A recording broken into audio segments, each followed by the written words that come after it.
Hello. Um, Thank you all for being with us today, again online, for the 11th edition of the Experimental Curators Hub. We remain bound by thought and action, even though we are apart from each other.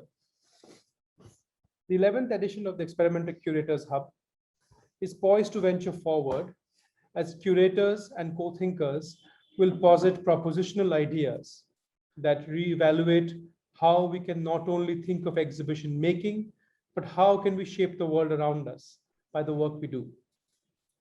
As many of you would know, dialogue is central to our way of thought at Experimenter and has given us strength in knowing that possibilities emerge from conversation.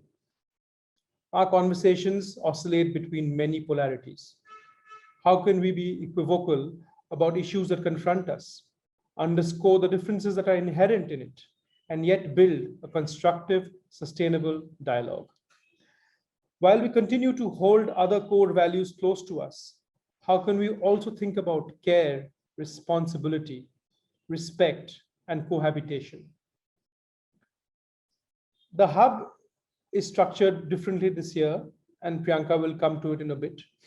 I wanted to say that the last day of the hub this year also includes a closing address by Rana Ayu, whose voice and position we deeply admire, and much like curators and artists, think about her role to mirror the society that we live in, to ask difficult questions, and to seek truth at all costs.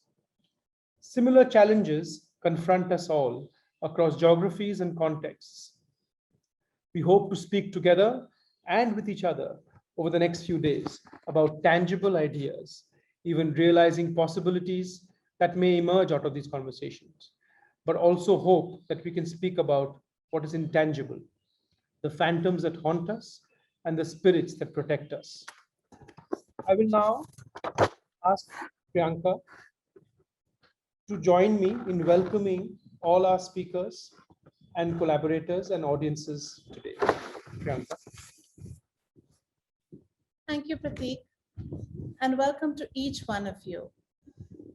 We're very mindful of the fatigue and challenges of this online space, and in spite of it all, so grateful that so many of you have joined us here in the Zoom room and on all our platforms. Thank you, Art Review, for extending your platform to us to extend what we lose with the fact that we have to be online another year.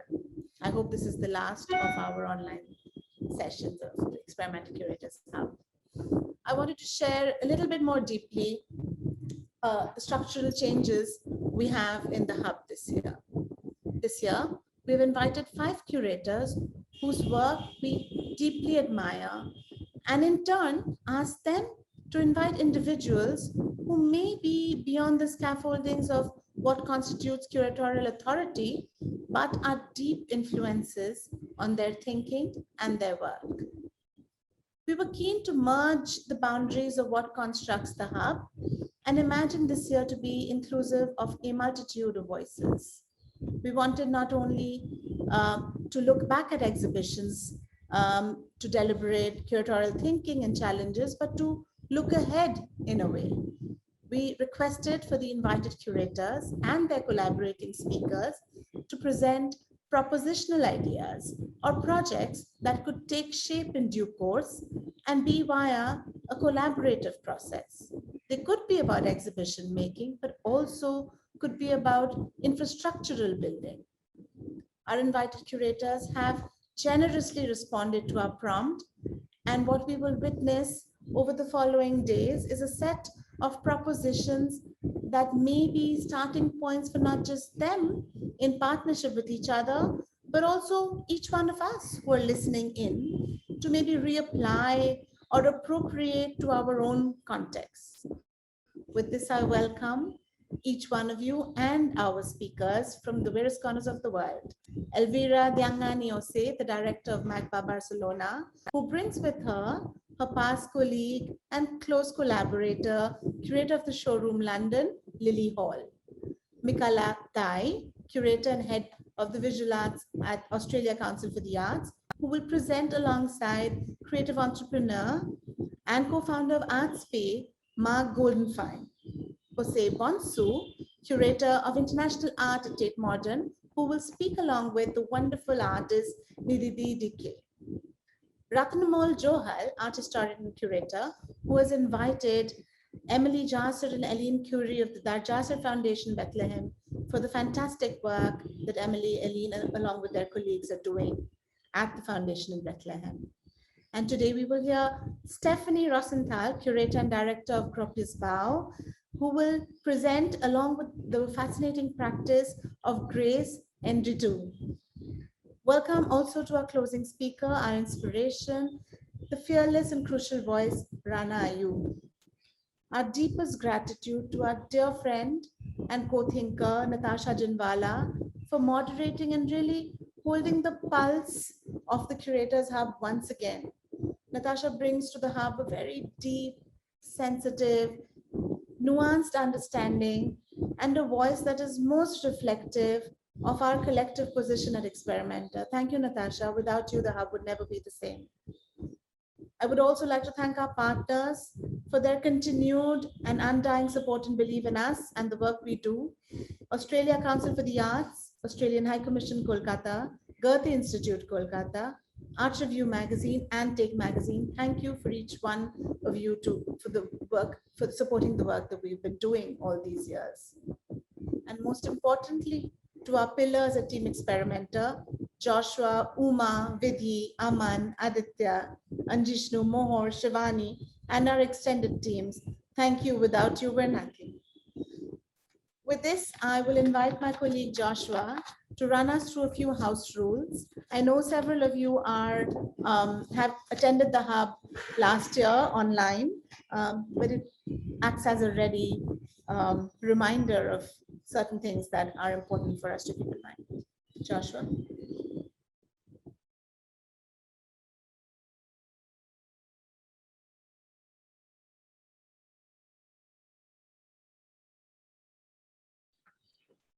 Hello, everyone. Welcome to Experimental Curators Hub 2021 in our online format. We look forward to spending the week of the Hub with you, immersed in discussion and dialogue. At this point, I'm reaching out with a few guidelines for the upcoming days of the Hub. Over each day of the Hub, we will be hearing from each curator and their invited collaborator. We will also have a moderated panel discussion on Sunday, the 14th of November. Each curator and collaborator presentation is for about 1 hour and 45 minutes in dialogue, including a Q&A session. We encourage you to be as communicative as possible. Please also share your questions in the Q&A box during the webinar. It's below your screen. We encourage you to be as communicative as possible. We also request you not to screenshot during the sessions. Presentations are recorded and freely available on our YouTube channel and website following the sessions. We would appreciate if you could join each session up until the 14th. We also envision the Hub to be an open and safe space for discourse. We request attendees to please be mutually respectful to one another during the course of the Hub. We look forward to coming together over the next days, and I am now handing over to my colleague Vidhi, who will introduce our moderator, Natasha Jinwala.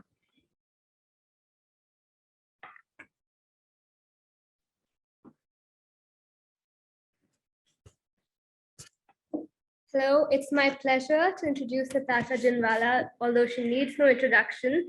Natasha is our co-thinker, long-term collaborator, and moderator for the 11th edition of Experimental Curators Hub.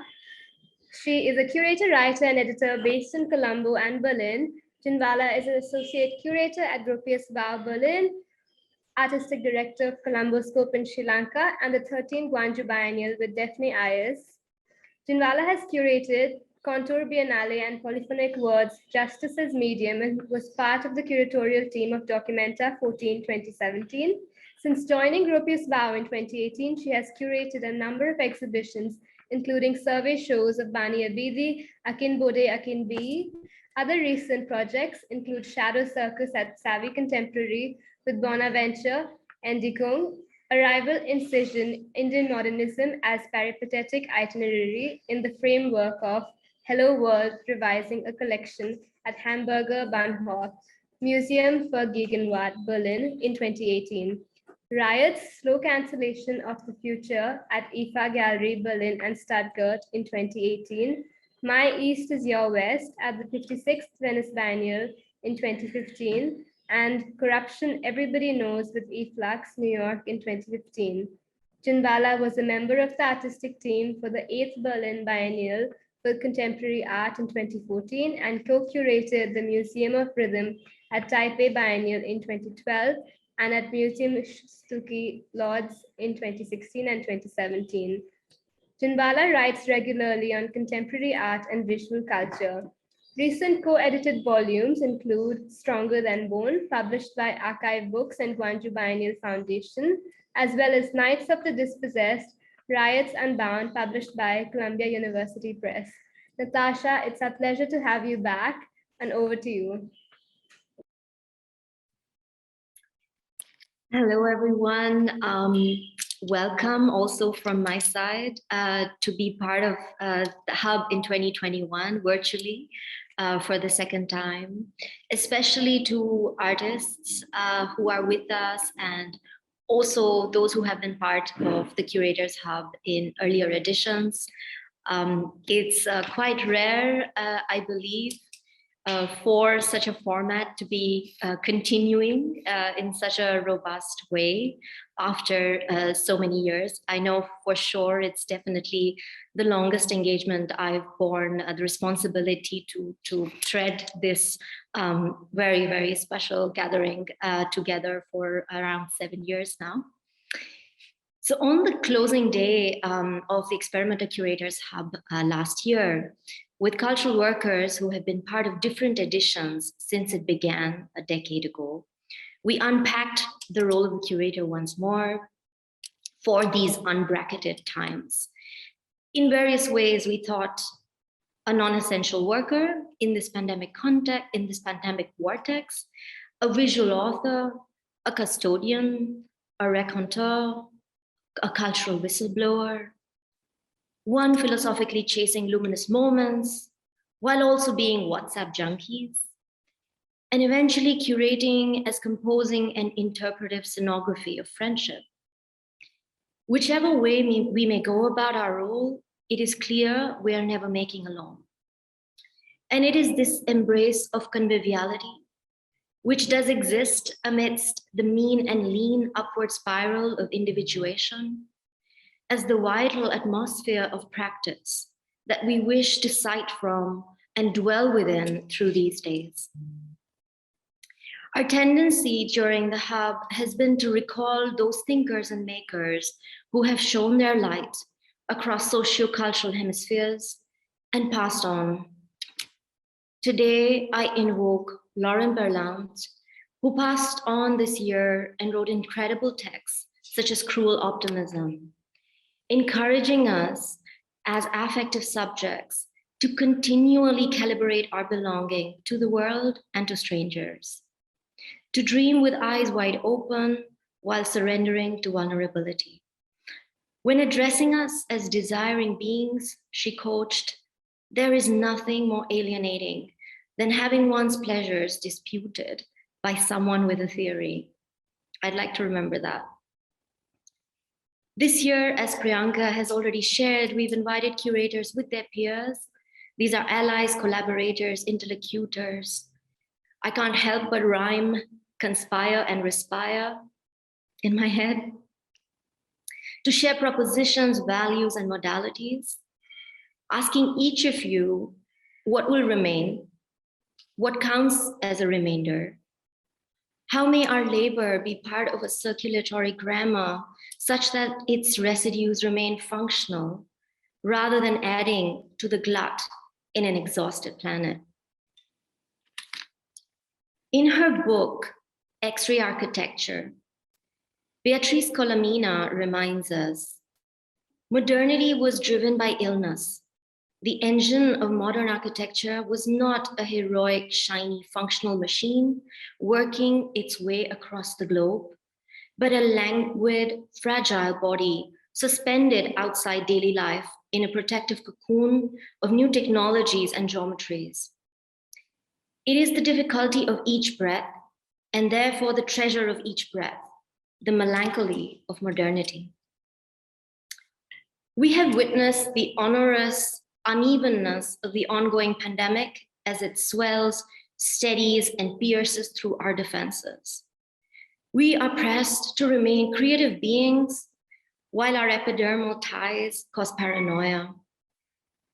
How to localize effectively without becoming regimented by border zones that hem us in.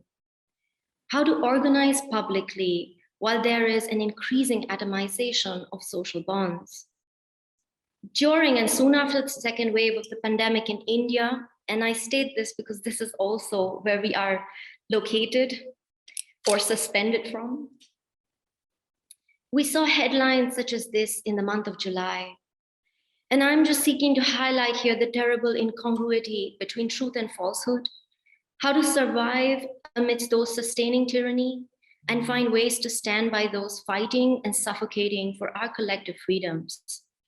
In April, the world saw gut-wrenching pictures coming from India of overflowing makeshift pyres burning in Delhi, but also many other parts of the country, where COVID-19 victims were laid to rest. Some of these were shot by Reuters journalist Danik Siddiqui, among others.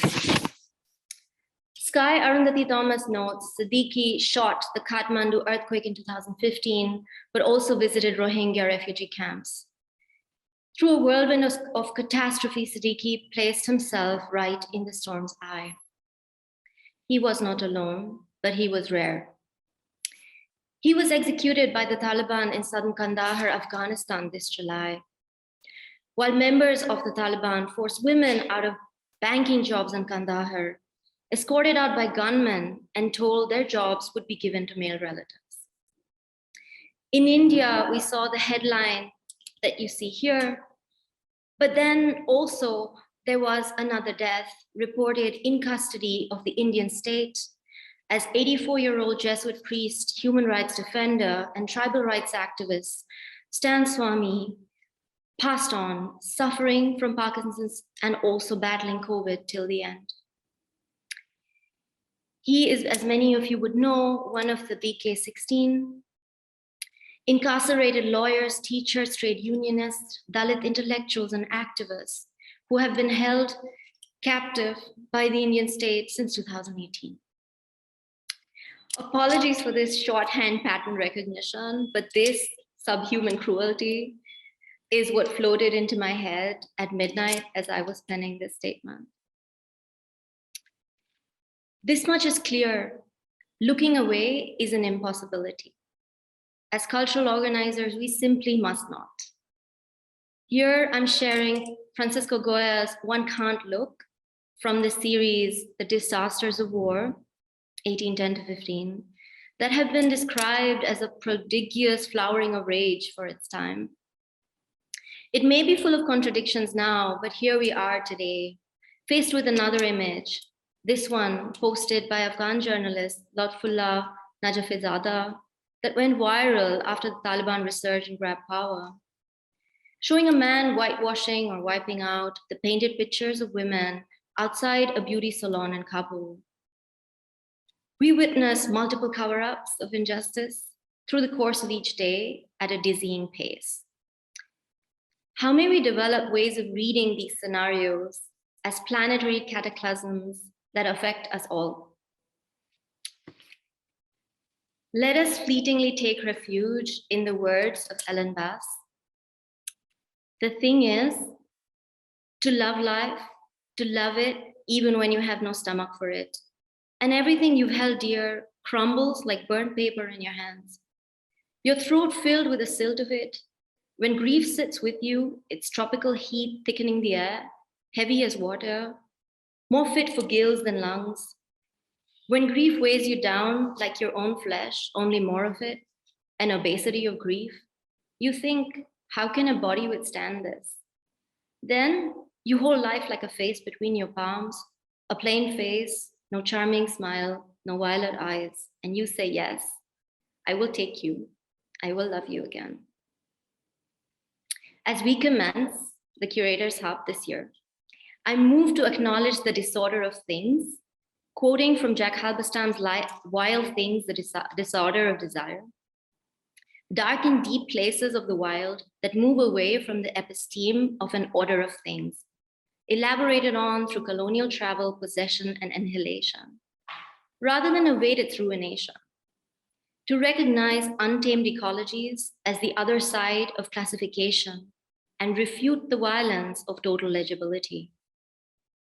Let us enliven an aesthetics of bewilderment, as Halberstam puts it, becoming lost in space and time in order for unknowing, unthinking, and unbecoming to take hold, as we are living in the ruins of other worlds and their visions for the future. Thank you for listening. I'm going to now introduce our guests for today. And it is a big pleasure to welcome Stephanie Rosenthal and Grace Ndiritu.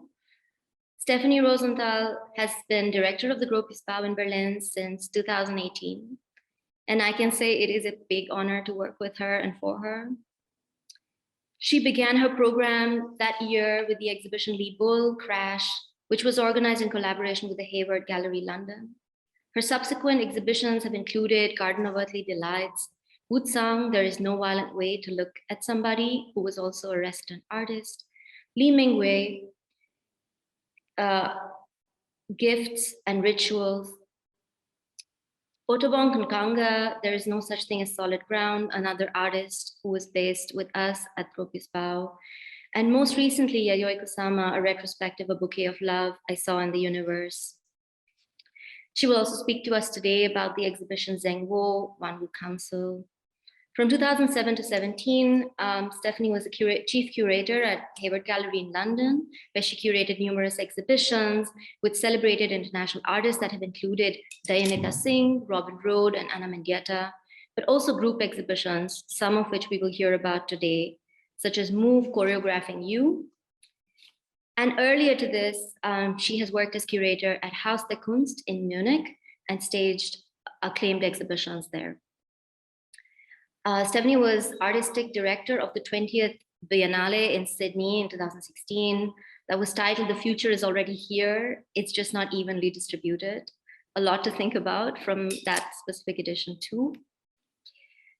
Grace and Ndiritu, it's been a pleasure to meet in person recently at the Gropiusbau, as she was part of our latest program series, AMA, 4 Days of Caring, Repairing, and Healing. Grace is a British Kenyan artist whose artworks bring together various mediums from textile to film and center around community building. She invests in building approaches of social practice that address mental health, reparation, spiritual traditions, and intersectional justice.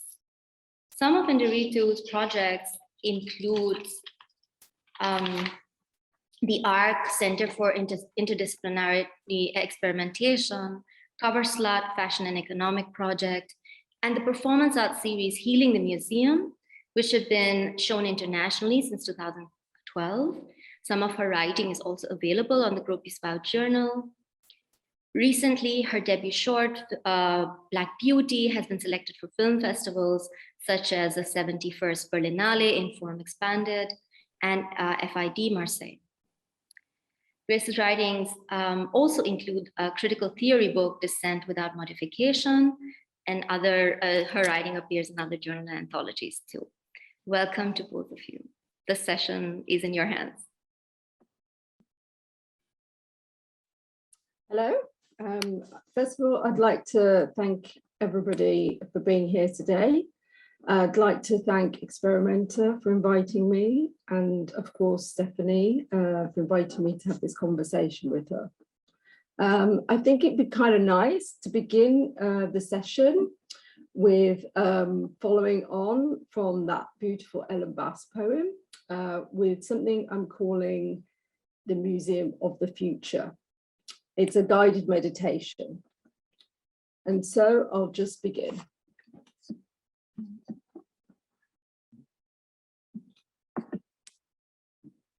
So I'd like you to begin to feel relaxed and sit in a comfortable position. To contextualize the meditation, I will just read this quote. On any given day that you visit the ancient Egyptian galleries at the British Museum in London, you may not realise that the objects on display are unhappy. They no longer feel special because of the cultural and energetic rape that has been enacted on them through being exposed to the endless photography of tourists and feel objectified in the true sense of the word. These objects were never meant to be seen by a single ray of sunlight, never mind millions of keen museum goers. Hence, they feel they've been robbed of their agency and such have no rights. They want to be free. How have I come to this conclusion? By accessing different states of mind and consciousness over the last few years. This quote is taken from my essay, Ways of Seeing, a new museum story for planet Earth, which has recently been republished by Gropius Bauer Journal. So today's performance is also inspired by my own research and also by ecological activist Joanna Macy, her work from the 1960s, and the London activist group BP or Not BP, whose work connects environmental justice to museum ethnographic collections and corporate sponsorship by oil companies. Their famous slogan, stolen land, stolen culture, stolen climate. So to begin the meditation, I'd like everybody to sit in a relaxed, comfortable position and to close their eyes. And as you close your eyes, I'd like you to focus on the area just below the nostril and above the upper lip.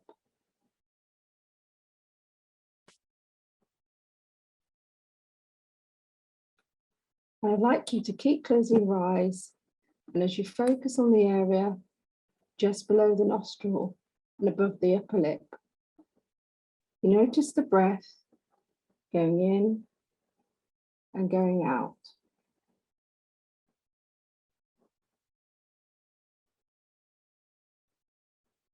And as you notice the breath going in and going out, you notice that sometimes it is long and sometimes it is short. Well, if the breath is long, let it be long. And if the breath is short, let it be short. Let it be naturally what it is.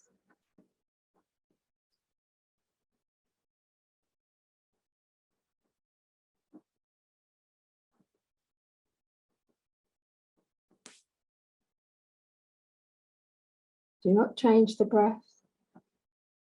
Let it be natural.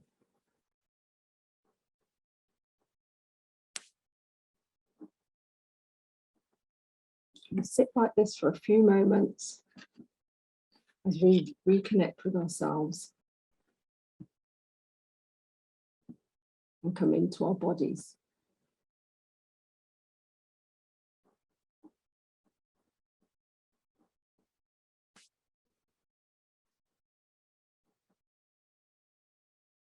Now, keeping the focus on the area just below the nostrils and above the upper lip, I want you to think of a moment about your youngest living descendant. It may be your child or your nephew or your niece or someone not directly in your lineage, but a child that feels like the future to you. Imagine the life of this person, their past and their present. Imagine them growing into an adult and having a child of their own.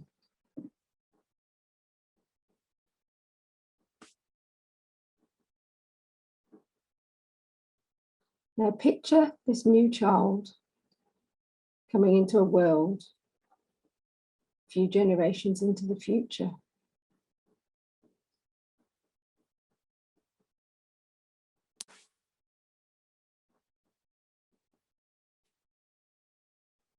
And stay connected to our breath. We allow this child to grow up and become an adult.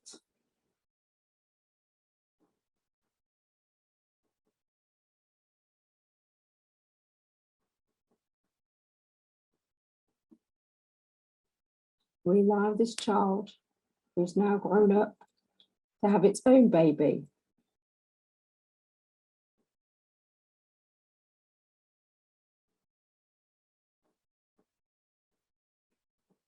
So notice the eye color of this new baby, this child's child. The color of its hair, the way its chin is, the way it moves.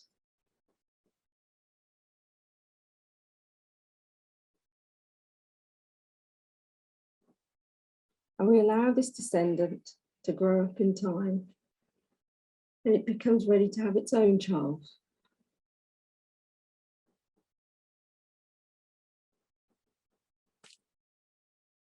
And this new child, we begin to wonder, what kind of future can we hope for this child and for this child's child?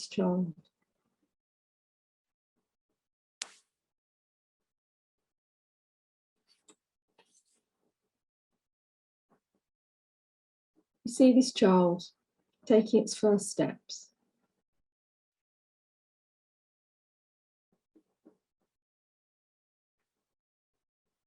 We see its hair color, the shape of its body, its complexion.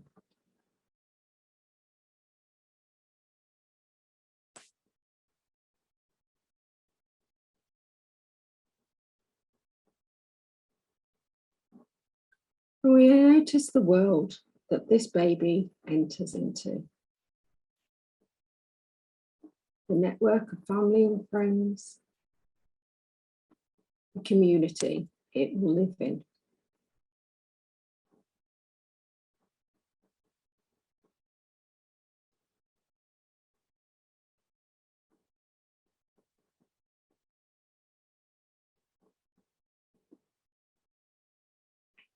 And again, we ask ourselves, what kind of future can we expect for this child? This child might die of cancer caused by the poisoning of the air they breathe or the food they eat. This child might die in some senseless war or by another pandemic or as a refugee crisis triggered by an ecological disaster.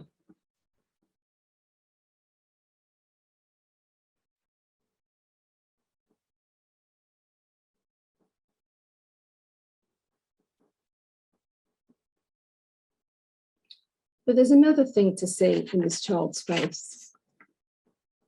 Allow your awareness to open to the very real possibility that this child will play a divisive role in the healing of the world and the building of community.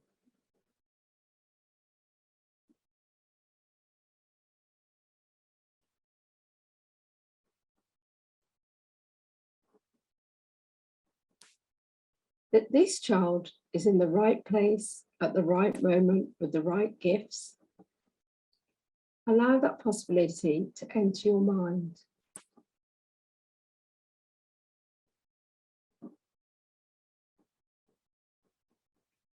And as you keep your eyes closed and try to focus on your breath, it goes in and it goes out.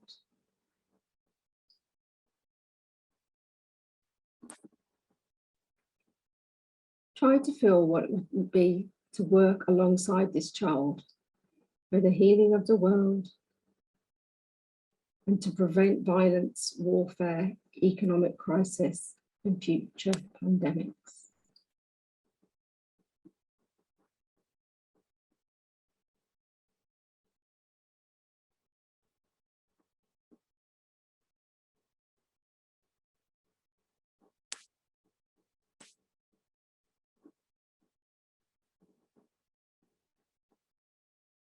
What would it feel like?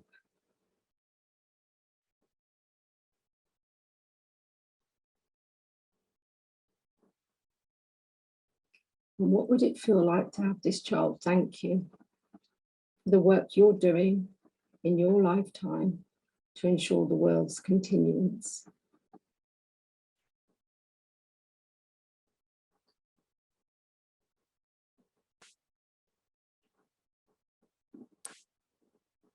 Listen to the child for a few moments.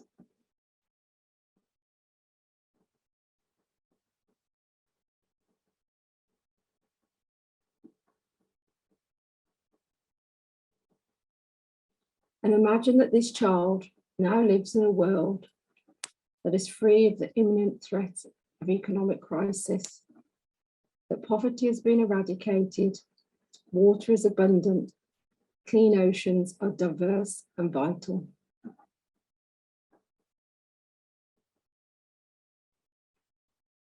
Can you envision a healthy environment and a healed world in which artists and museums and curators play an active role in shaping?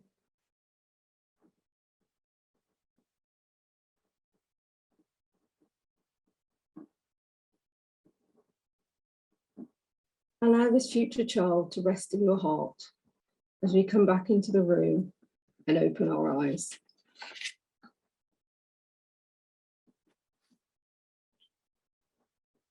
So finally, to end this meditation, I'd like to bring some practical steps for healing the museum and creating what I'm calling the Museum of the Future. If an organisation wants to positively influence the social field around them, they must practice a lack of self-interest. And they will know this is happening when three things begin to occur spontaneously. 1, the emergence of spontaneous positive states. Collectors and corporations giving money to institutions without expecting anything in return. No more corruption. Number 2, the influence of mass behaviour. Listening empathically to the needs of colleagues, especially those with less power. No more toxic workplace. Number 3, the accumulation of positive efforts that affect the unfolding of the long-term mission. For example, committing to change the ecological footprint of the art organisation, especially working with source and Indigenous communities from which the objects were taken from in the first place.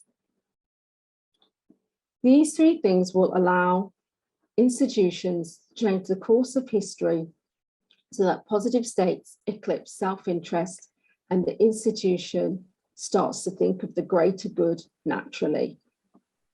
This is the Museum of the Future. And now I'll hand over to Stephanie. Thank you, Grace, and thanks a lot to Experimenter to invite us, and to Grace, of course, to accept the invitation. And I think we're both very grateful to have the place and the time to talk more about I mean, for me, at least today, I really want to focus on the responsibility also of museums and institutions. And with Grace, having worked a lot with institutions and these questions of healing the museum, I felt it's a good space we're having here to come together and just continue to talk. And I feel that's what we want to do. And so I will be kind of very briefly, I think, giving a bit kind of, it's really like roots into my thinking and what I feel is important at the moment for us here at the Gropiusbau for our curatorial program, but also what we just want to do in relation to the work with our audience.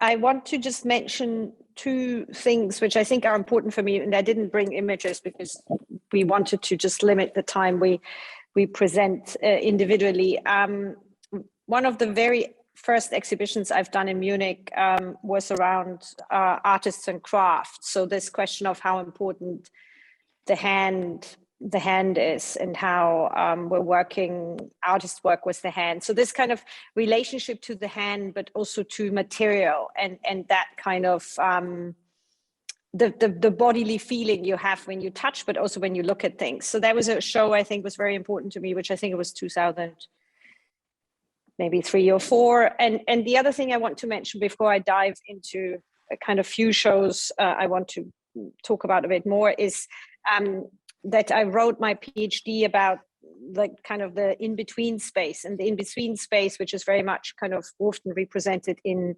the color black, and what that in-between space actually, how much that is opening up. So I'm referring here to what Arnold von Gennep calls the rite de marche, the kind of space where you actually don't know where you're going next. So the space where you've kind of set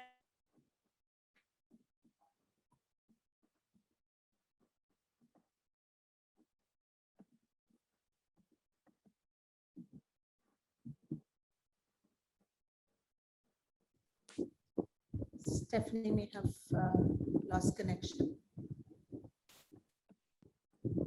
Natasha.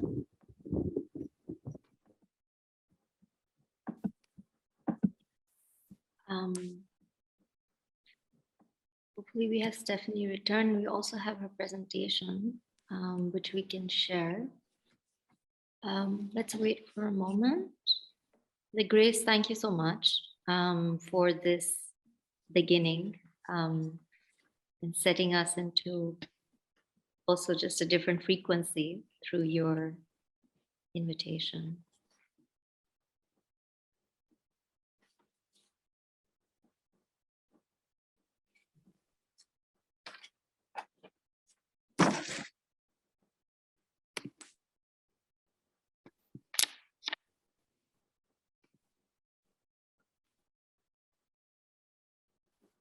Grace, just in case, since it's taking a moment,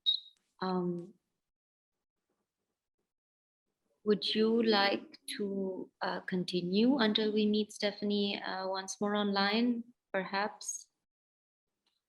And you mean with us having a conversation? Okay. She's back. She's back. Okay. No, I meant for your part. Yeah.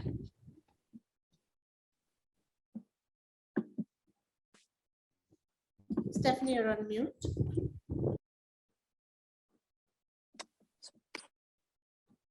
Sorry, I realize we have issues with the internet. So Grace, we might have to improvise a bit because it seems like I'm going in and out. So can you hear me now again?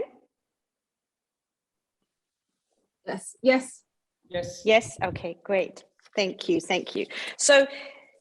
So that's maybe the in-between space we need to live with, the kind of reflecting space. So I wanted to mention this because it's been my PhD to talk about or think about this rite de marche. And I think a lot I'm doing as a curator and also director is always looking for that space where I don't know. And I kind of go into a phase of search and trying to understand. And so if I think about what institutions or museums, exhibitions halls, so what is our responsibility right now, then I feel there are few artists who have led me during my own career, and so one of these artists, certainly in thinking of how can we step out of the institution and actually go beyond what probably institutions have been since they were built, is Alan Capro.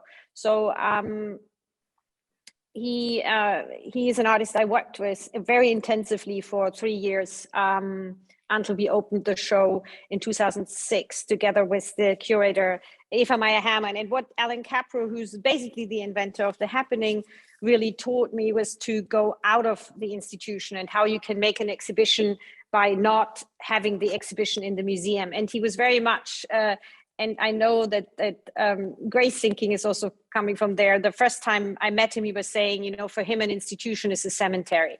And he wants an institution to be an agent of action. And that's why he never had a show in a public institution.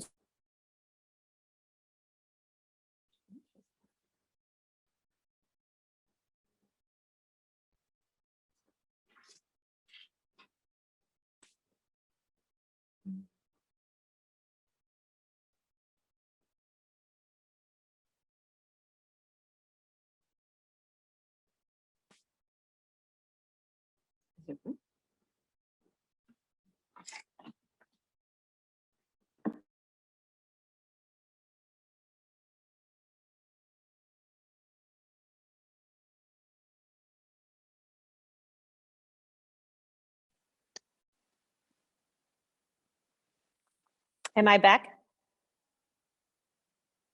Yes. Yes. Am I back? Try it without switching your video on. Maybe that would be a bit more. Okay, I'll do that. And so if you go to the next one, you see, I hope you, so yes, you see that Alan Capro has worked all his life with happenings all over the city by handing out scores, which you see on the next slide.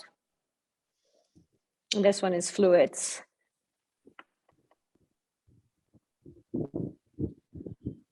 And so what we did with him, we worked on questions, how can we work with the whole city? And we worked with all the cities we've done the show to basically do these happenings outside of the institution, in their homes, with friends, at universities, in theaters.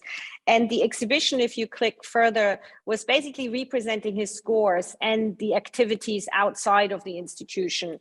By also asking the visitors to really kind of basically participate in how the show unfolds, if you go to the next one.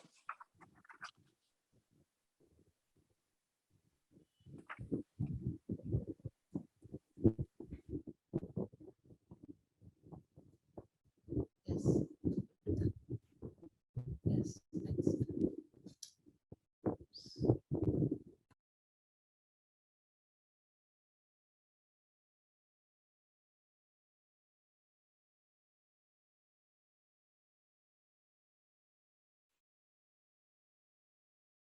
Stephanie?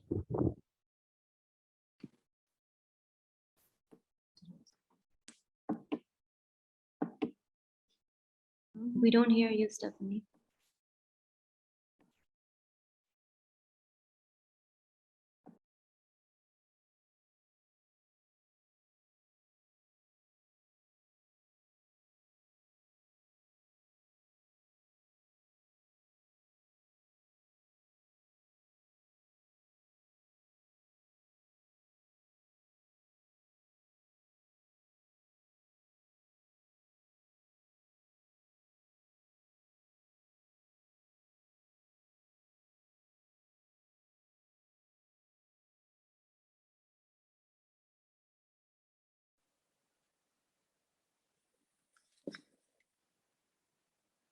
Yes, and if we even go to the next one, you see how, and the next one, you can just click through it, how we've kind of engaged and tried to engage other visitors online, offsite, on-site, and also in the city with these really large-scale happenings. And so that's what we try to do in the different cities. And I guess what I learned from the work with Capro is really what we're still trying to see, how can we actually really give a space to our audience to bring what we do inside the institution outside, because for me that is really a way of having these conversations and building a community of which also Grace talks, and kind of bringing these activities, making it more lively, and kind of trying as an institution to activate the activities. And of course, another side of that is the archive. And so these shows I've done have very often a large archive side, because I feel that the past, that of course we as institutions also have a responsibility to not forget the past, and to think about that and kind of carry the injuries and the pains which we had with us, without kind of, feeling that the museum is dead and that there's no life in it. So I have these two parts. And I think with Alan Capro and his show, we really kind of, I learned, and my co-curators at the time learned that.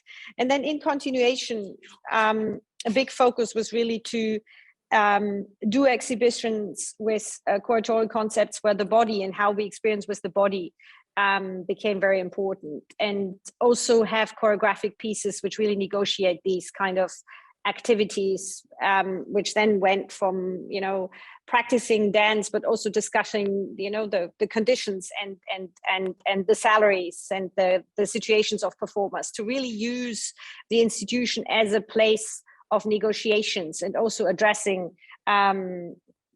difficulties. And then with Mingwei and artists also like Ottobong the Congo, Wu Tsang, we more and more thought about, we have to exercise hospitality. Like we have to learn to welcome people, and how do we do that, and who do we want to welcome. And so with programs like Rituals of Care, we kind of started to really also think about what do we have to do in the building to maybe change the energy, change the aura, and give people the opportunity to work with us to create open spaces or in between spaces. So I had such a interest to work with Grace to really talk more about, you know, what are the possibilities. And I think we both agreed that conversation is, you know, the first step for us to think beyond the exhibition we're doing together end of next year about care, repair, and healing. And I think for now, because I know I've been interrupted in my time, you know, therefore passed maybe a bit quicker. If we have time at the end, I'm happy to talk a bit more about Li Mingwei and this idea of hospitality, and Ayumi Paul, who does the singing project and brings women from Berlin to the Gropiusbau to sing together, or One Wu Council by Cheng Bo. But I think for now, I kind of would like to start and hand over to Grace again, so that we'll have time for a conversation and kind of be in the now and talk about what's going on right now. Thank you, Stephanie. So me and Stephanie, when we were discussing about how to do this event today, we thought, because I've spent a lot of time, I wrote a book called Dissent Without Modification, where I interviewed radical women, so artists, hackers, activists. We thought it was quite good to kind of do it as a kind of a long form interview between the two of us. So both of us will be asking questions about our practices back and forth. But for now, we thought about the first question really is we should really situate what's just happened. So namely the pandemic. So I'd like to ask Stephanie first, how she kind of have experienced the last 18 months, how she experienced the lockdown, and how this affected her practice as director of a museum. Yeah, I think, I mean, being here based in Berlin, in Germany, we had, as a large institution, we were very fortunate. So we got additional funding from the government. And of course, we were painfully aware of the fact that we were very privileged in that, and that we could honor our contracts and pay the fees. We could move shows and got compensated. So I think as an institution, this phase has also allowed us to a certain kind of growth, because we were able to really focus more on the digital, to kind of go deeper into research about the building and our own history. That's the one side. I think the other side is something which, I mean, we're slowly realizing, I think, that even if we've been so fortunate, of course, it was a big, it took a big toll, I think, on the team, and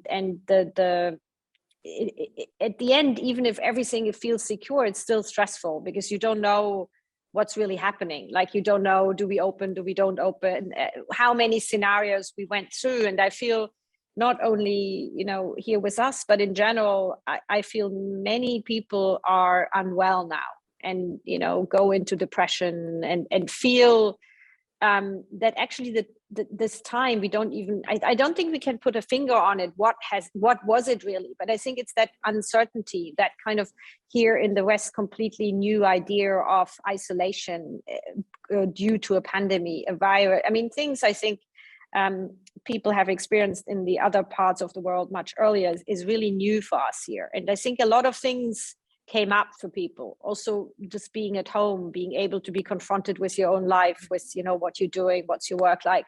So I think it's a very deep time for many people to realize, to come out of this pandemic, but, you know, not really knowing if it is really coming out, or if it's actually just the end and the beginning of a new one. So there is, I think, from that perspective, I feel the institution as a whole has learned, and now I think we're still in this real process of understanding what has really happened and how do we want to move forward and what is our role. And I think so one aspect I feel, you know, I would like to learn from you, Grace, is really this question of how, you know, how can we reach out? So how can we work maybe with an audience which is not even coming to the museum, but, you know, to extend this idea of going somewhere, if that's, you know, part of your thinking too, or I guess it goes very much in this idea of maybe the museum of the future, or the healing of the museum. Yeah, I mean, I'll first maybe tell a bit about my experience as an artist during the lockdown, because I think it's maybe a very different experience. You know, in terms of as an individual artist, not working in a collective, let's say, or group scenario, like you would have at Groper's Bow having a team and stuff. There was a sense of having to be much more resilient, and but also a sense of needing to reach out more to other artists. And so a feeling of solidarity did come. And for me, what was so interesting is because in my practice, you know, I studied textile art originally, and then I studied at ateliers in Amsterdam, started making videos and performance and painting and, you know, all sorts of mediums. But I also had a double life because I had a very strong esoteric practice for the last 20 years. You know, focused on shamanism, yoga, meditation, working with many different teachers, gurus. And for me, it was really fascinating that 20 years ago when I began that practice, and I would mention it in the art world, people were very suspicious or made fun of it. When I would say, oh, I'm going to my meditation class, they would be like, why are you doing that? And like how the world's changed so much in 20 years. Now it's kind of weird if you don't do meditation in the art world. And so what really happened for me during the lockdown was how the world focused so much, especially the art world, is that people, it kind of caught up, you know, with this thing that I've been like fascinated with in the last few years, last 20 years, this feeling of how important contemplation is, how important introspection is. And so for me, the fact that that happened, and that the world, and also because of the social unrest, you know, with Black Lives Matter and other movements happening, it felt like finally people were willing to listen to what had been going on about. So in some ways, the lockdown and the pandemic actually was quite good for me in that sense of feeling like a much stronger sense of community and solidarity. But yes, economically, what was interesting was like, on one hand, I had a lot of invitations to do talks and things online, you know, and in fact, I didn't actually get to have so much of a break during the lockdown. I was busy basically all the time. But then, you know, other friends of mine, you know, because of the nature of their practice meant that all their shows were delayed. I mean, my shows were delayed, but I could still work, like, for example, my first film, Black Beauty, that's in the Berlinale, I could do the pre-production. I could also, even when it opened up a bit in last summer, you know, in Europe, things opened up a bit. I was able to do the production and the post-production during this weird time. But also, you know, so it really depended. But I remember one specific, this is a funny example. I was invited to go on this talk radio show called Times Radio. It's like for the Times newspaper in London. And it's kind of, I didn't know what I was getting into it actually, but I thought I'm going to do it. It's got quite a famous journalist, Marissa Vrostrop, who does this radio show. So I thought, okay, it could be interesting. And so it was about economics and COVID. So they'd asked a gallerist from Cork Street, they'd asked a curator historian from the National Portrait Gallery and me to be on this panel. And so obviously we had such different experience of COVID and experience of like the economic discrepancies and things. And one of the things that was really funny, and I realized how different and how many art worlds there are, there's not just one art world, there's many art worlds, is when the historian guy kept on going on about his biggest issue was that actually he had bought a Van Eyck or something at auction in Chicago, and he was trying to ship it back to London and he couldn't do it because of the lockdown, because of FedEx, and that was his issue. His issue, yeah.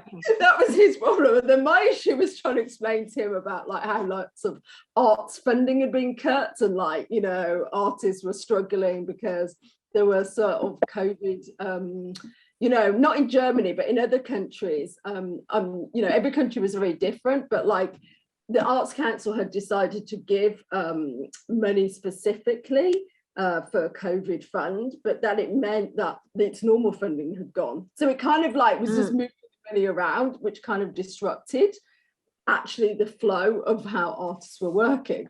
So it was very complicated, but that example of that conversation on that radio show shows the whole breadth of what people are experiencing in the art world.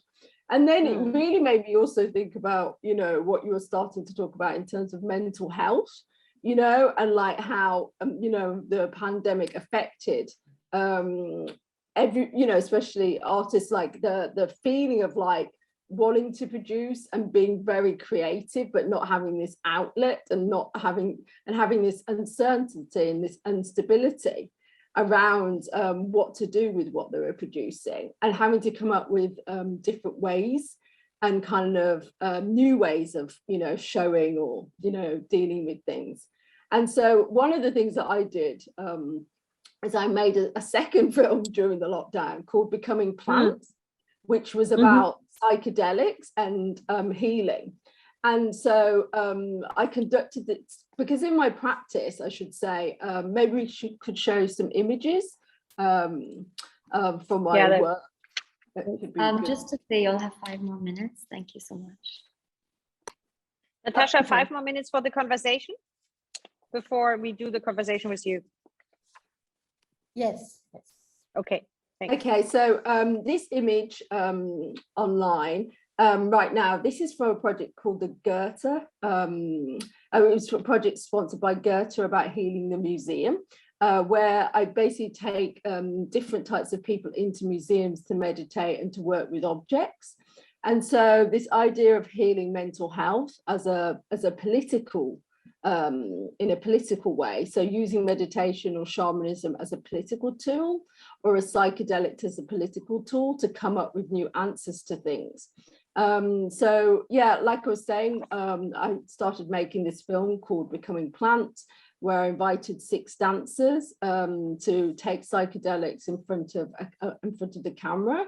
And I also work with a psychiatrist who kind of narrates the film and talks about the different aspects of not only what the psychedelics do to the human mind in terms of the brain data and the right brain and the left brain, but also in terms of the politics of what's going on in the world at the moment. So how apparently, according to WHO in 2023, mental health is going to be the biggest pandemic in the world, actually.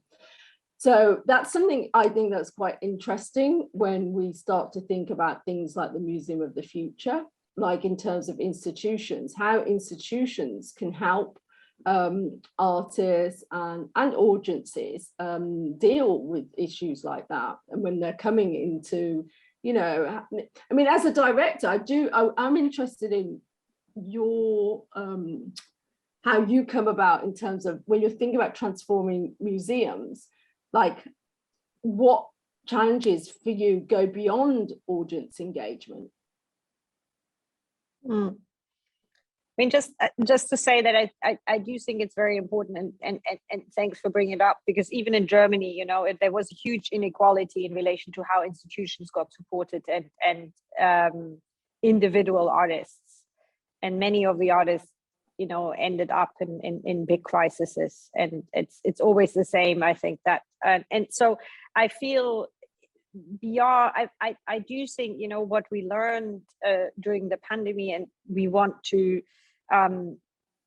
think about further, and, you know, looking for solutions is what you're saying. It's also like, for whom can we be a space? Like, for example, during the pandemic, we thought about and tried to open up for schools, because it was difficult for schools to open because of the spatial restrictions. So, you know, we thought, what about opening and you know, instead of having an exhibition in our atrium, why can't we just have, you know, 2 classes in the atrium? So this kind of being really deciding that an institution nowadays doesn't only have, it's not just about showing art. It can also be in these moments just kind of acting differently.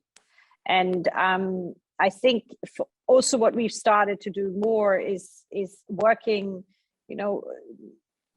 trying to embrace ideas of certain rituals, kind of seeing how we can bring that in and think beyond that classical idea of exhibition making. Yeah, so I wonder, as a general question, why do you think there's so much need for change in institutions? Because what is so wrong with our institutions that we need so much change? And why is the change mostly at the moment being pressured and activated from outside groups and not from within? You know what I mean? Like if we hadn't had the social unrest and then people picketing, like for example in America and England, about wage discrepancies in museums and about board members and stuff, would the museum change? Because that's one of the things that I question within Healing the Museum. I always fundamentally believe that these public institutions belong to us, the people, and so we have a right, and it makes sense that we are in one point of evolution in a museum at the moment. At first it started in the Victorian age, there was that type of museum. Now we're in this type of museum, that the museum can evolve.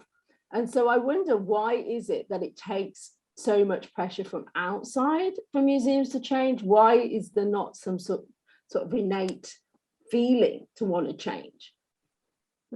I mean, I can't speak, of course, generally. I think there is also from inside a desire from people who work in institutions, but very often it's related to the funding structures and who really then is able to make the changes. But I also think my belief is that institutions, the purpose of an institution should actually be to represent change and transformation. I think the arts, I see us as, we as cultural institution have to show that we have to challenge bureaucratic and administrative processes, because I think we can easier than many other public entities. So I do feel, the one purpose of art is change and changing, and because I think that's what artists are demonstrating.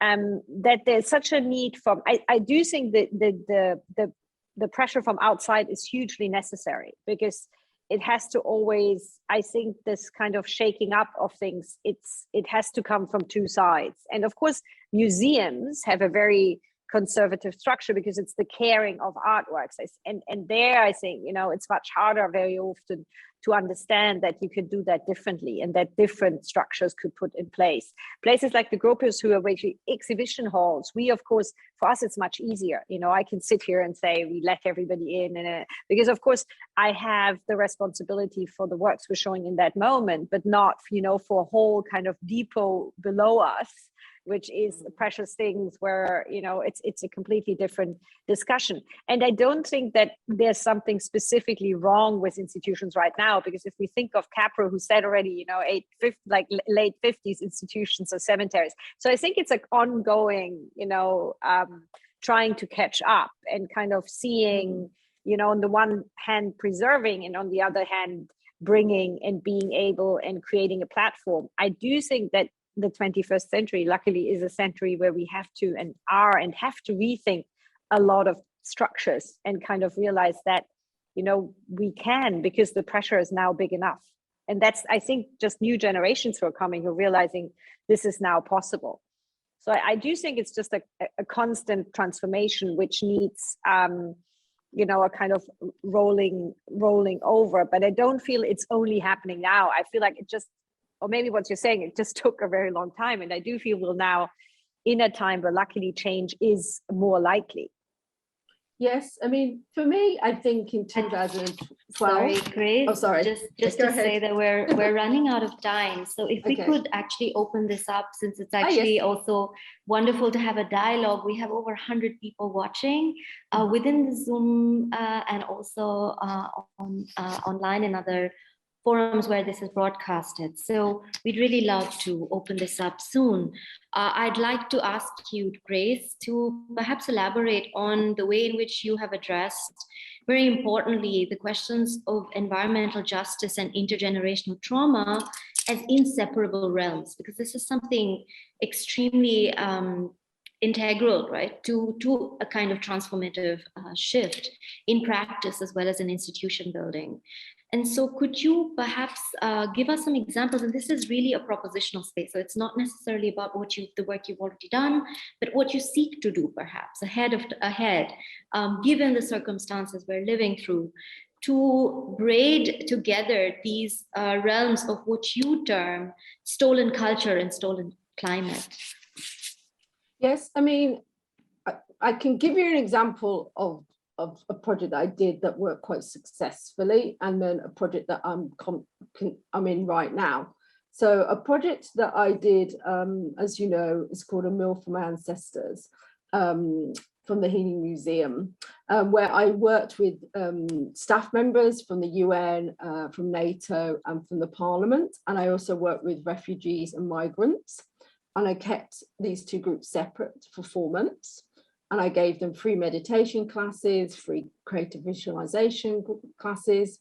And then after 4 months, I brought them together to do a shamanic performance. And the performance was really focused around how we could heal trauma through food, art, and shamanism. And this was in the background of the terrorist attacks that had happened in Brussels and the beginning of the refugee crisis, the Syrian refugee crisis.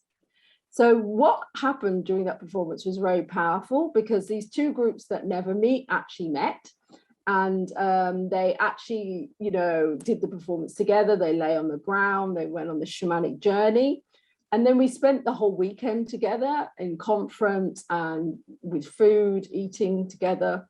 And it turned out that a lot of those people had seen the same sort of images on the shamanic journey.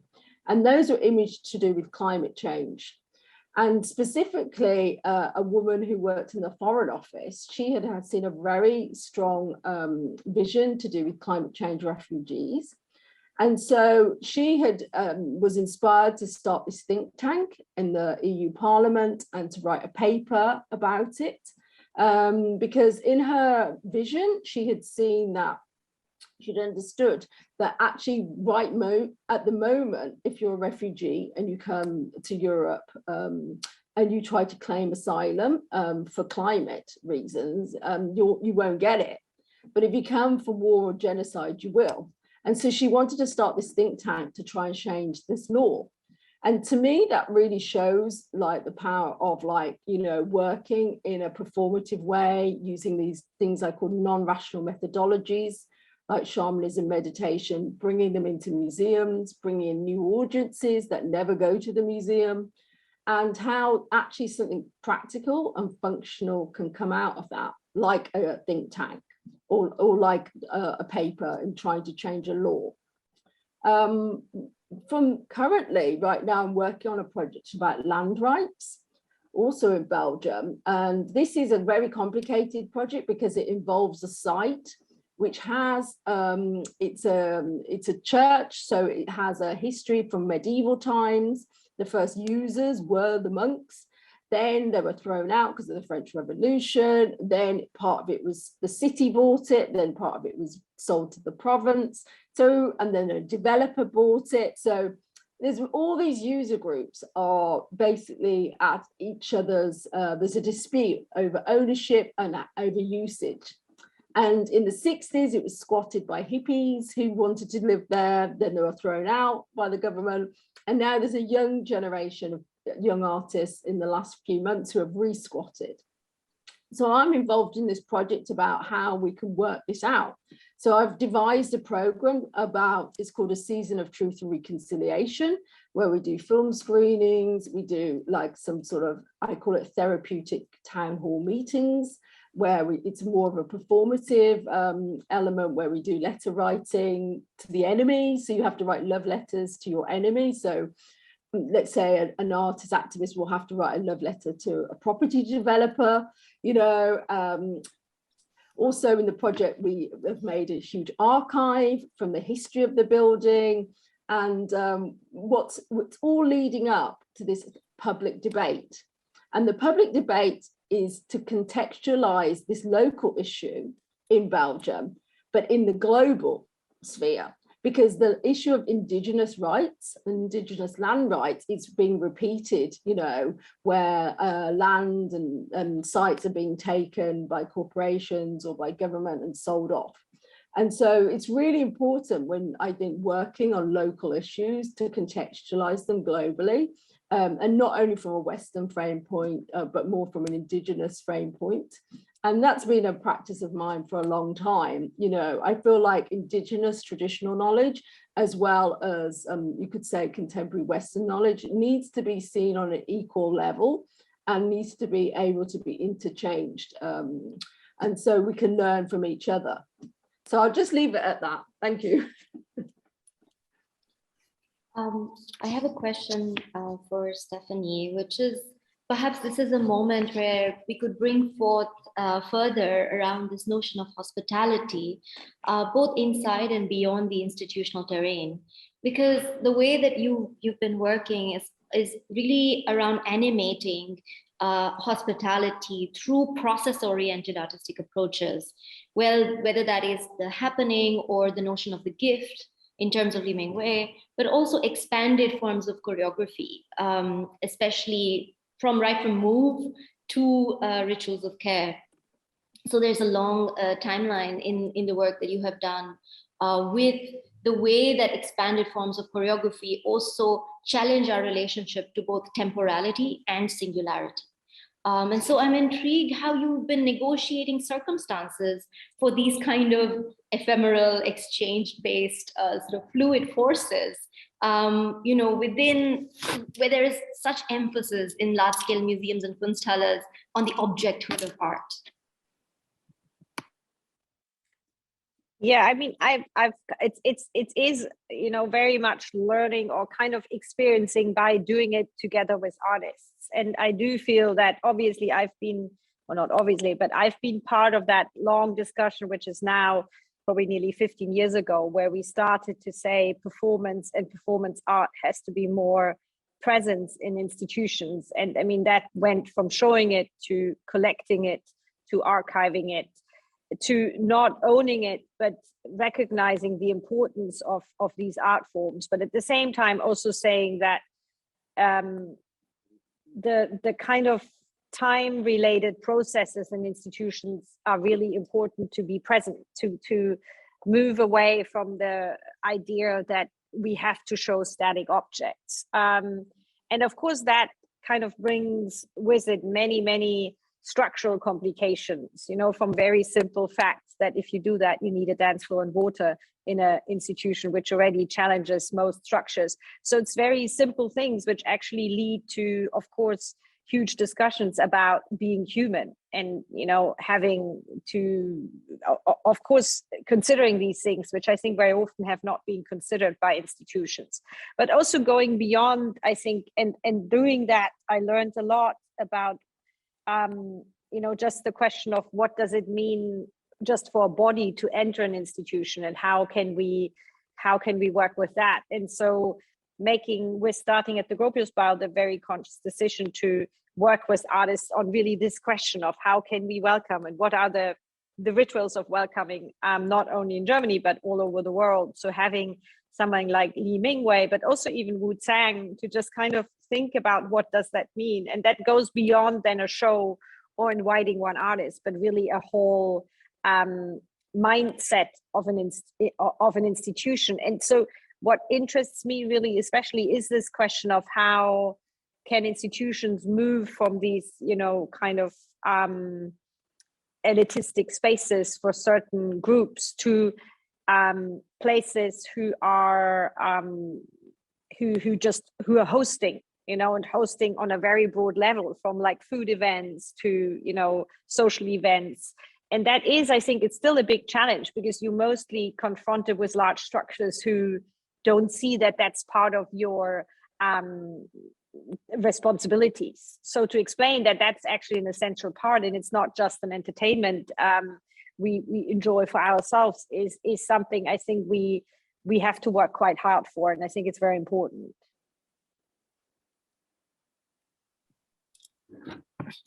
Thank you. We do have an audience question, and I'll wait for another one to come along, so we can take them in one go. So the first one is from Nakash, who suggests that really when talking about institutions, there has always been a crisis for humanity at the level of power and hegemony. So when thinking philosophically also in connection to academic environments where such discussions have remained ongoing for a long time, what are the engagements that you both have taken on in relation to also the kind of scholarly or academic environment? That's the audience question. And to that, I would also like to add how perhaps such a role of interdisciplinarity in relation to opening up and reimagining the institution, even in terms of its sort of constructive shifts that happen at the level of methodology and access, are also worked out through the kind of artists that have been especially coming to the Gropius Bau when we think about Zheng Bo and the Banbu Council, for instance. And I wondered if that's perhaps also a way to think through this connection between art, science, activism, and the kind of knowledge systems that have been worked through and brought into such an institution in Berlin. I mean, I can answer from the point of view for some of the projects that I've been doing. So I should say that after I studied in Amsterdam, I moved to London for 6 years, and then I quit everything and I went to live in the rural. So like in nature spaces and in a lot of like either hippie, permaculture, off-grid communities. And so I spent a lot of time having this urban-rural dynamic. And then after a few years of that, I decided to do this project called The Arc. So this was a project where instead of just actually having an exhibition of this kind of lived research, I decided to actually start my own community, where I invited artists, scientists, and spiritual people to live off-grid on the outskirts of Paris. And so this way of holistic learning and this kind of, I see as a radical pedagogical way of thinking, has really influenced my practice.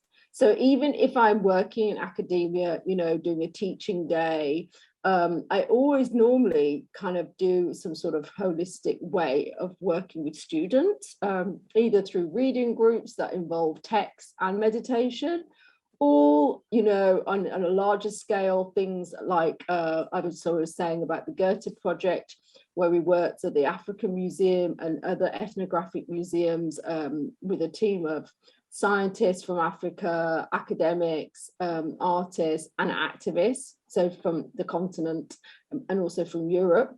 And we would go to different museums, so in France, in Italy and in Spain.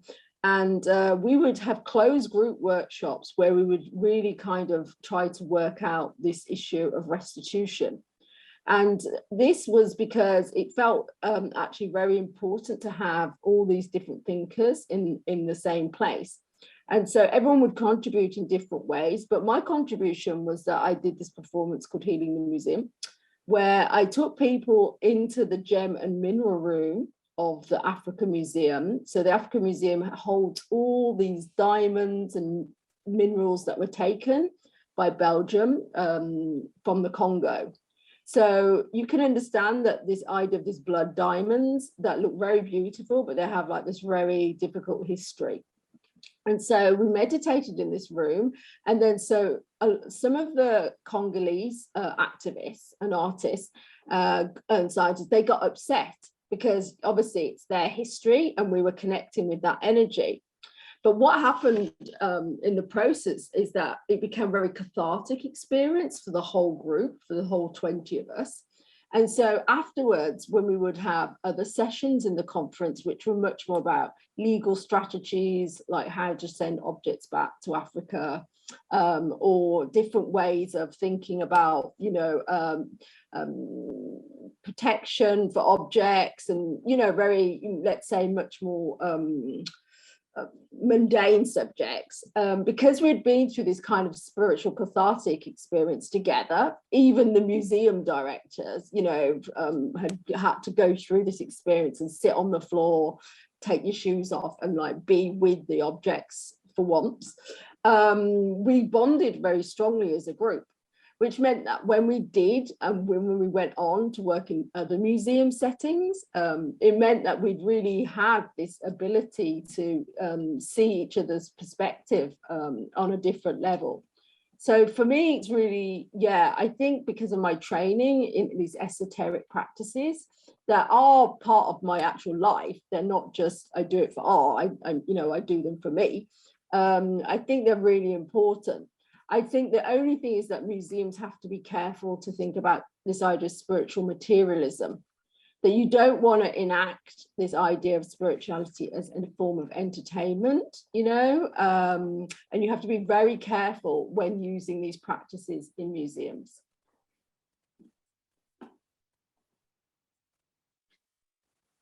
Maybe from my side, from kind of, you know, how we try to bring what we're learning here together in the field of academia or activism is really through the artists and the collaborators we engage with. So, and I think One Wu Council, what was staged by Cheng Bo, is probably a good example of how inviting an artist who's really reflecting on how institutions, how he says, can become more Van Wu, meaning, you know, going beyond and not being only concerned with the human, but also with the non-human, and how we can care or kind of acknowledge the life of plants and how the plants are essential for us. So him bringing all these different experts from kind of ethnology, microbiology, kind of activists who basically work in relation to sustainable building structures. So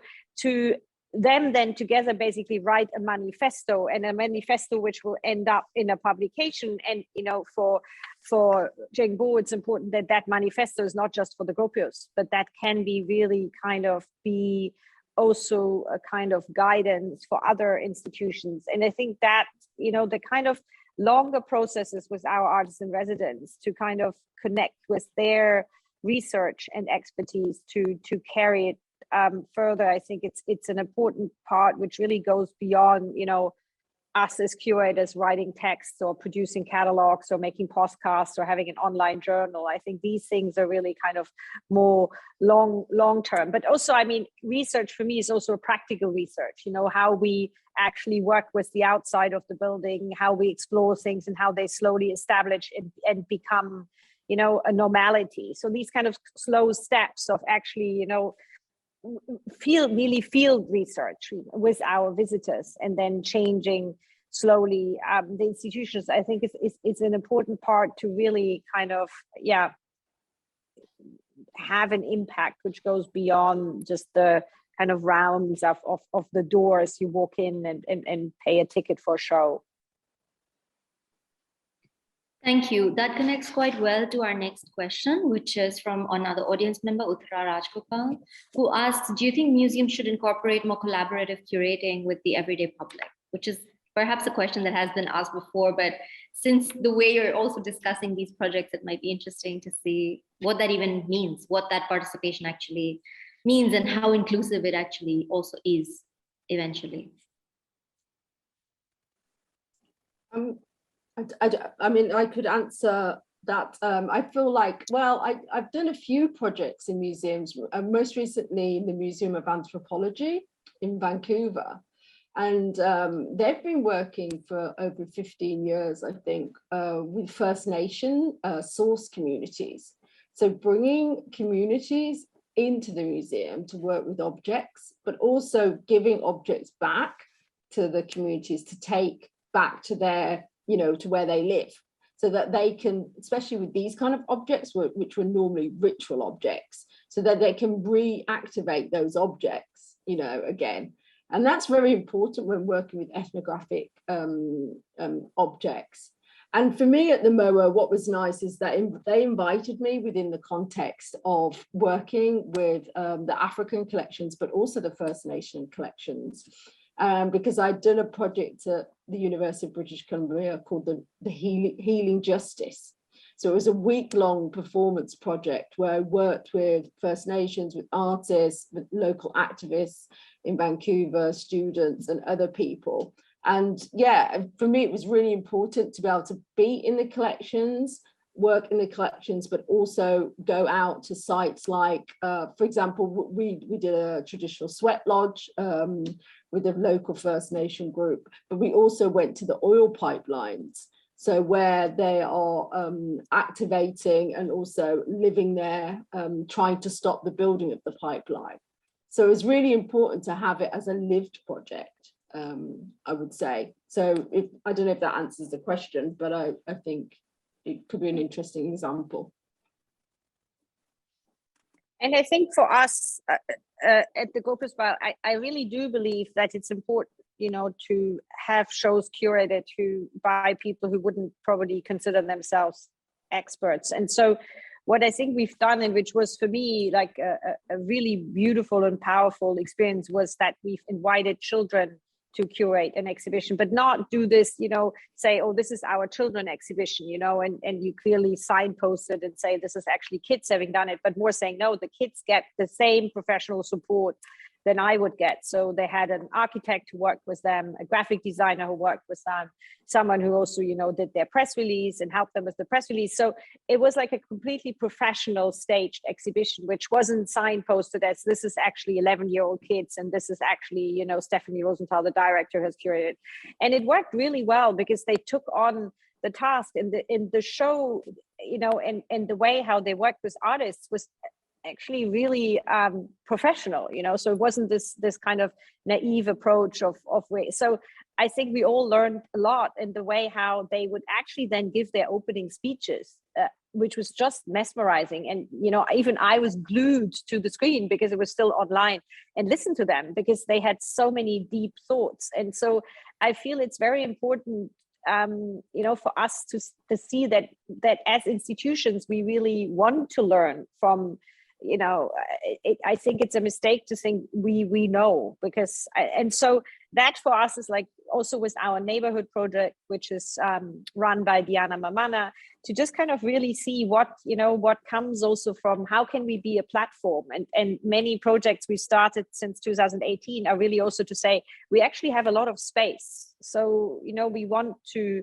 also give it to people here in Berlin to say what is it they want to do and where they see an urgency. So and I feel we made some real good experiences with that, and that's a way to open up, you know, and really say this is like that's, for me, that's true collaborations.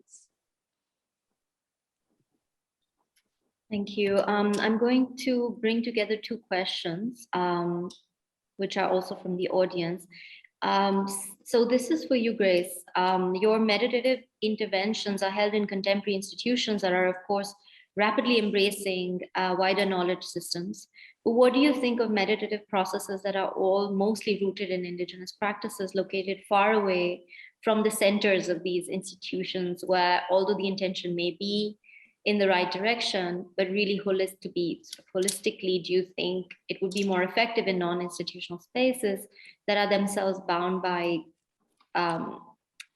other kinds of relationality than those hierarchical structures? And also there was another comment which was around, you know, what could you perhaps define more your relationship with shamanism? Because there is, on the one hand, again, a rooted practice, which is ancestral, that comes from certain kinds of indigenous domains, of also survival and resistance. And at the same time, there are artists, as we know with Joseph Beuys, using that term shamanism. And I think, especially in the time we are located in, it's extremely important to be quite self-conscious in those methodologies and the mode of inclusion. Okay, so I should have said this, but we didn't have time. That my background, my family's from Kenya, so from rural Kenya. So I grew up there as well as in working class Birmingham. So when I was in Kenya as a child, I had a very animistic upbringing, you know, in nature with trees and animals, and this carried on to have not only ancestral, you could say. So ancestral knowledges come through, but also certain practices that I was practicing as a small child, like in my bedroom, even when I was in Birmingham. So when I was going to school. So this was one of the, I would say, backgrounds to that. And then as an adult, I formally went to study with different types of shamans. So I learned about core shamanism. So that means the foundational idea of the journey, which can be taken or put with certain cultural specificities. So like in Siberian shamanism with the mouth harp, in Latin American countries, a lot of times with plant medicine. But there are different types of, I've used the different types of tools that I've been learning from my teachers and from ancestors to come up with these performances. And so I should say, I had my spiritual coming out in 2012 in the art world because of what I said, this history of, you know, not being recognized and being welcomed to be able to talk about these things there. And so I only have ever done it when it's specifically aimed at addressing a political issue. So for example, I was in Texas on a residency there, and I lived in Galveston, which is an island that belongs to Texas, but it's in the Gulf of Mexico. And there's many different people that live on that island. So there's African Americans, there's Mexicans, there's whites, there's some Native Americans, but a very small population that all live together. And so there's hippies, there's people that work at the medical university, there's tourists, there's people that work in oil there as well. And so I decided to do a performance outdoors, which is about connecting with plants and asking plants what they thought the function of art was in the 21st century.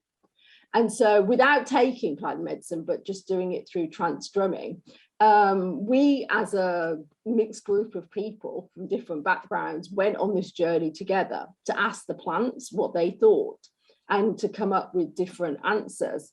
And to me, I felt that was really important. To sometimes it's nice to do it in collections and inside museums, but also to be able to do it outdoors, you know. But the key is actually not necessarily where you are physically. It's more that you need to be able to connect with energies that are maybe located in different times and different spaces. And if you know how to do that, you know, as a shaman or as a healer, then actually, even though I'm talking to you right now, I'm also still connected with myself 50,000 years ago. And this idea of self 5,000 years in the future. So in that sense, deep time is actually the thing that actually brings, I would say, and underlines all of my practice. So whether it's painting, performance, essays, or, you know, photography, this idea that there is a non-linear time is key to understanding it. So I don't know if that kind of helps. Thank you so much, Grace. So just in terms of a last question before we wrap up, I think this is it's a very direct one, and it's for Stephanie.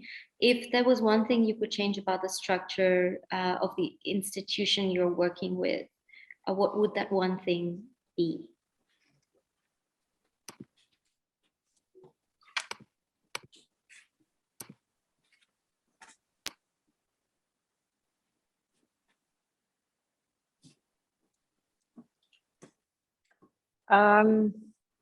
God, I think, so now I'm taking this very seriously and think, what would make a big difference? I think it's probably the possibility that these structures would allow us to work more organically.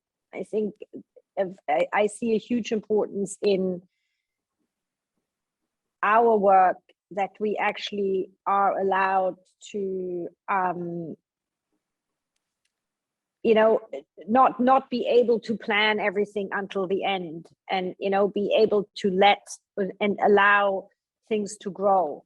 And the structures we're in are actually really trying to not allow that, because it's considered a risk, instead of saying that actually these processes, that's what we're for. And I think that's embedded in everything, the way how we do budgets, the way how we think of team structures, and also our possibility to get people on board, appoint people, have just more flexibility in saying, for this project you need this, and for another one you need it just differently, and not everything can be the same.